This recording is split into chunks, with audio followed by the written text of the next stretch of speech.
Chapter 15, the parable of the lost sheep. Now the tax collectors and sinners were all gathering around to hear Jesus. But the Pharisees and the teachers of the law muttered, "This man welcomes sinners and eats with them." Then Jesus told them this parable. Suppose one of you has 100 sheep and loses one of them.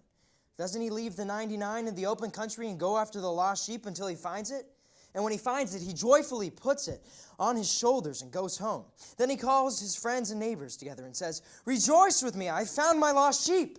I tell you that in the same way, there will be more rejoicing in heaven over one sinner who repents than over 99 righteous persons who do not need to repent. The parable of the lost coin.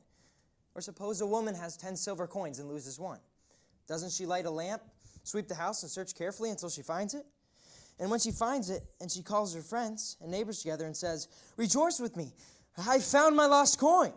In the same way, I tell you, there is rejoicing in the presence over the angels of God, over one sinner who repents. The parable of the lost son. Jesus continued, "There was a man who had 2 sons. The younger one said to his father, 'Father, give me my share of the estate.' So he divided his property between them. Not long after that, the younger son got together all he had, set off for a distant country, and there squandered his wealth in wild living. After he had spent everything, there was a severe famine in that whole country, and he began to be in need. So he went and hired himself out to a citizen of that country, who sent him to his fields to feed pigs.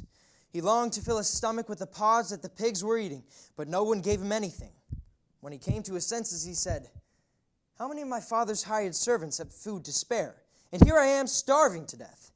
I will set out and go back to my father and say to him, Father, I have sinned against heaven and against you.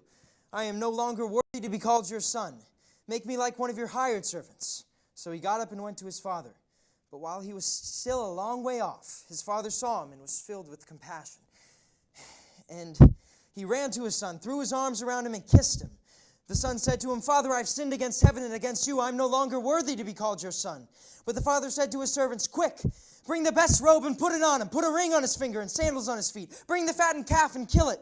Let's have a feast and celebrate. For this son of mine was dead and is alive again. He is lost and is found.' So they began to celebrate. Well, meanwhile, the older son was in the field, and when he came near the house, he heard the music and dancing. So he called one of his servants and asked him what was going on. 'Your brother has come,' he replied, 'and your father has killed the fattened calf because he has him back safe and sound.' Well, the older brother became angry and refused to go in. So his father went out and pleaded with him. But he answered his father, 'Look, all these years I've been slaving for you and never disobeyed your orders. Yet you never gave me even a young goat so I could celebrate with my friends. But when this son of yours who has squandered your property with prostitutes comes home, you kill the fattened calf for him.'